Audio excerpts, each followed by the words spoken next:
Hello बच्चों, मैं सविता चौहान आपकी संस्कृत की अध्यापिका आज आपको हमारी संस्कृत की पाठ्य पुस्तक रुचिरा भाग 3 में संकलित पाठ नीति नवनीतम का अभ्यास भाग नंबर 2 पढ़ाऊंगी। भाग नंबर 1 में प्रश्न संख्या 1 और 2 मैंने समझाया था। अब अभ्यास के भाग नंबर 2 में प्रश्न संख्या 3 व 4 समझाऊंगी। प्रश्न संख्या 3, स्थूल पदों को आधार बनाकर प्रश्न निर्माण करो। प्रश्न संख्या 3 में हमें क ख ग घ य 5 लाइनें दी गई हैं। इन 5 लाइनों में हमें 5 उत्तर ही प्राप्त हुए हैं। इन 5 उत्तरों को हम प्रश्नों में बदलेंगे।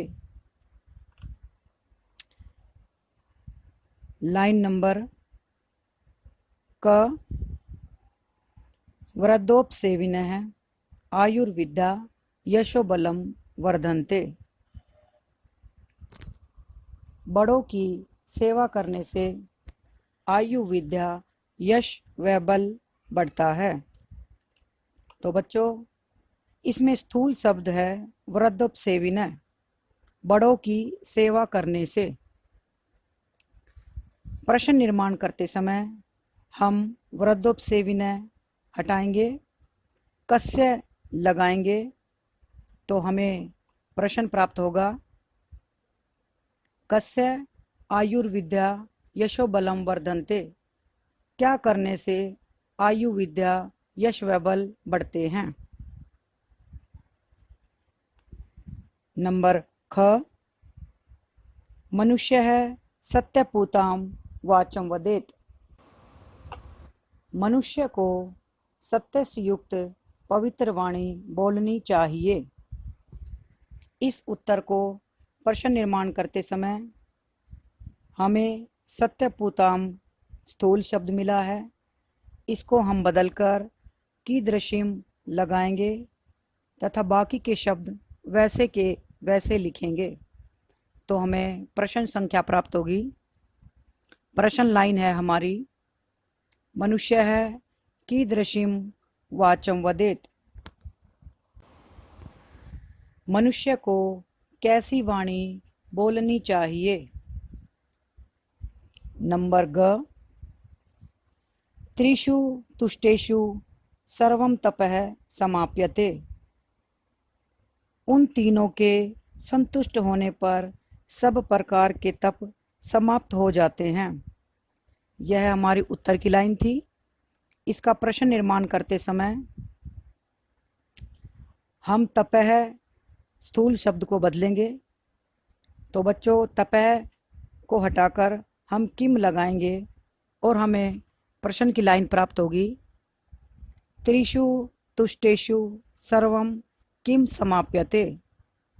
उन तीनों के संतुष्ट होने पर सभी के क्या समाप्त हो जाते हैं। उत्तर था तपः, सब प्रकार के कष्ट समाप्त हो जाते हैं। और हमारा प्रश्न बना किम समाप्यते, क्या समाप्त हो जाता है। त्रिषु तुष्टेषु, वो तीनों कौन थे, माता पिता और आचार्य। नंबर घ, माता पितरौ निर्णाम संभवे कलेशम सहेते। माता पिता मनुष्यों के जन्म के समय कलेशम कष्ट को सहेते सहते हैं। यह हमारी उत्तर की लाइन थी। प्रश्न निर्माण हम करेंगे तो माता पितरौ हमें स्थूल शब्द प्राप्त हुआ है। माता पितरौ को हटाकर हम कौ लगाएंगे, हमारी प्रश्न की लाइन बनेगी, कौ निर्णाम संभवे कलेशम सहेते। कौन दो मनुष्यों के जन्म के समय कलेश को सहते हैं। माता पितरौ हमारा उत्तर था और प्रश्न में हम कौ लगाएंगे। नंबर या तयोः नित्यं प्रियं कुर्यात्। माता पिता का हमेशा प्रिय करना चाहिए। इसमें तयोः माता पिता स्थूल शब्द है, तयोः हटाकर हम कयोः लगाएंगे तो हमें प्रश्न की लाइन प्राप्त होगी। कयोः नित्यं प्रियं कुर्यात्, किसका हमेशा भला करना चाहिए। यह अभ्यास से प्रश्न संख्या 3 थी। अब प्रश्न संख्या 4 हम समझेंगे। प्रश्न संख्या 4 है संस्कृत भाषया वाक्य प्रयोगम कुरुत।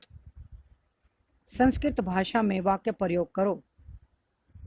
हमें 5 शब्द मिले हैं।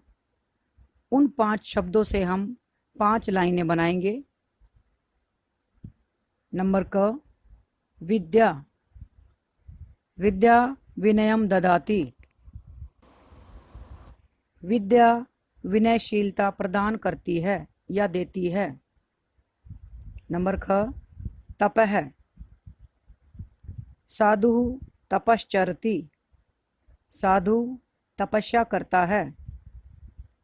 समाचरेत। मनः पूतं समाचरेत। मन से पवित्र कार्य का आचरण करना चाहिए। घ, परितोषः। सेवया परितोषः जायते। सेवा करके संतोष प्राप्त होता है या संतोष मिलता है। नित्यम। नित्यम प्रियम बुर्यात। हमेशा सत्य बोलना चाहिए। तो प्यारे बच्चों, यह कक्षा नंबर 8 से पाठ नंबर 10 नीति नवनीतम का अभ्यास भाग नंबर 2 था। इसको अच्छे से समझेंगे व याद करेंगे और भाग नंबर 3 का इंतज़ार करें। धन्यवाद।